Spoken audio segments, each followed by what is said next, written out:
Hello, today we are making a pumpkin with a 2x12 and a jigsaw. This happy pumpkin, it's a happy face pumpkin. I will link the tracer for this below. It's perfectly sized to fit on a 2x12. You could also use a 1x12 or anything that's 11 inches wide. I'm gonna do a really cute terracotta finish on it, just like the viral pumpkin that you see on Pottery Barn's website for $90. If you don't know who I am, hi, I'm Jen with Woodcraft Blueprints. I teach fun, trendy, easy woodworking projects. The first thing you're gonna need for this, like I said, is your wood. I have a 2x12 here. I'm gonna cut it down to size. I'm gonna cut it down to 13 inches. And you can just cut this down with your jigsaw. I'm gonna use a my miter saw.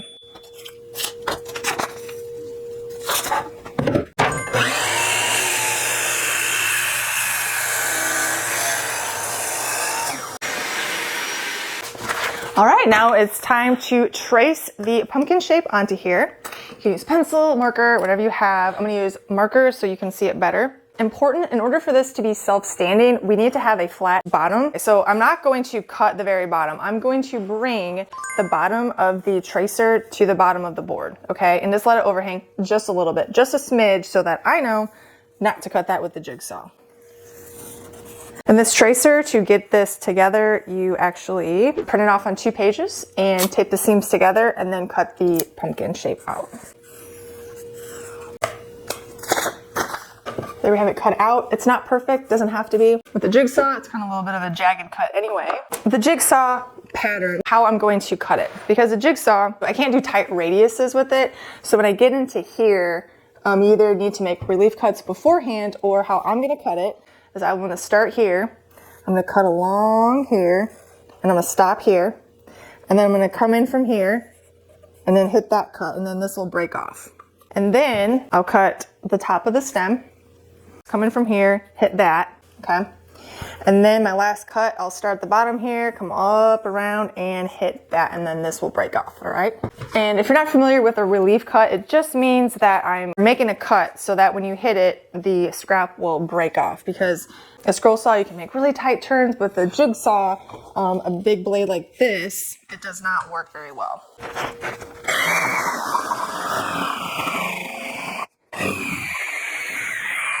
Make sure you don't cut into your table or whatever you're holding on. That's why I keep rotating it around. Cut and broke off.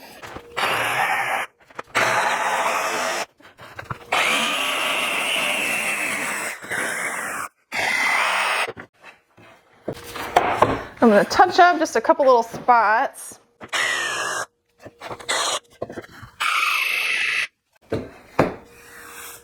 As you can see, I do not stay perfectly on the line. There's no need to. This is fun. I mean, it's a pumpkin, it's natural. Don't worry about it. And I do notice on this one, I was going this direction, that the wood was kind of chipping out here. So I just wonder if that blade's really dull, or sometimes, I mean, I'm just hitting the wood grain just right. If I want to go back the other way, I could probably smooth that out. But this being a rustic pumpkin, doesn't really matter, but let me just try to clean it up a little bit. Now I'm gonna do one of my favorite techniques, which is with the angle grinder, and I'm going to distress these edges here. I just love this look. I still see it in stores, you know, like all these pumpkins in TJ Maxx, super cute distressing, so that's what I'm gonna do. If you don't have an angle grinder, you can also use a Dremel tool to do, you know, very similar effects. The angle grinder is just a lot faster, although it is also a little bit dangerous, so you have to be very careful using it. Definitely read that owner's manual before you go ahead and just start using it. What I'm gonna do is, like I said, go around all these edges here, flip it over, and do it on the back side as well. You can also clamp this down just to help hold it, but you would have to keep unclamping and clamping it while you're doing it. So I just find it easier to use a light pressure and not clamp it down.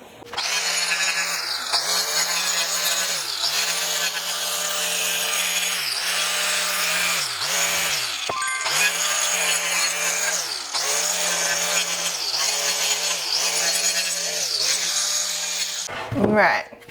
So there we have that really nice, rough distressing. Now I'm gonna sand it, And I'm not really sanding to smooth those parts down, but I do just want to kind of clean it up. There's a little bit of dirt on here. This is recycled wood. And just kind of maybe go over it real fast just so there's no splinter material.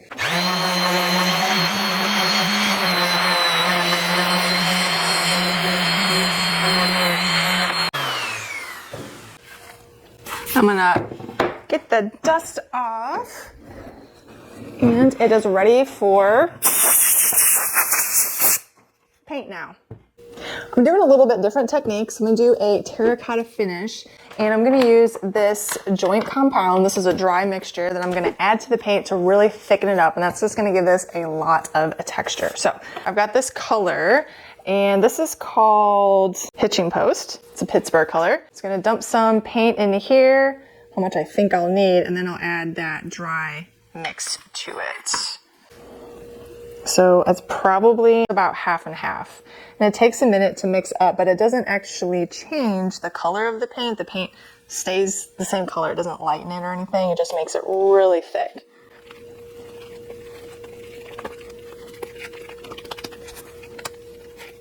Once you kind of like that texture, you can go ahead and paint. I could add a little bit more joint compound, but I'll just kind of give it a test and see if I like it. And I'm not brushing it on. I'm kind of like globbing it on, more or less.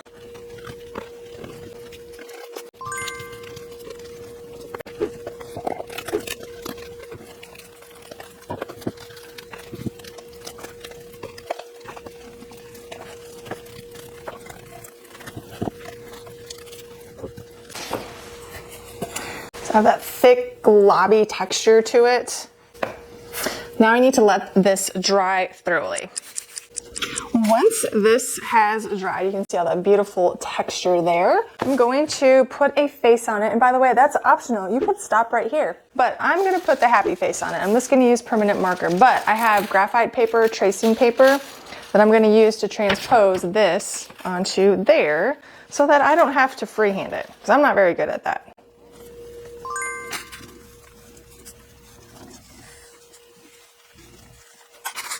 And you could put this on, like paint it on. I'm just gonna use a permanent marker because it sounds easy right now. I'm just gonna trace what I drew. And I don't want a like a thick, full, solid coat. I want it to look weathered and distressed, so I'm just hitting those bumps, just like that.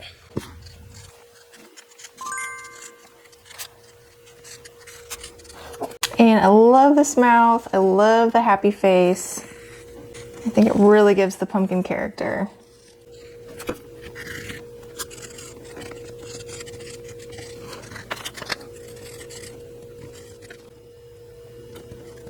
Oh my gosh, this thing is so precious. I just absolutely love this. Now to finish it off, I'm gonna give it a quick sanding just to distress it just a little bit more. You don't have to do this, but I just like distressing, so. And it should change the color of the paint a little bit.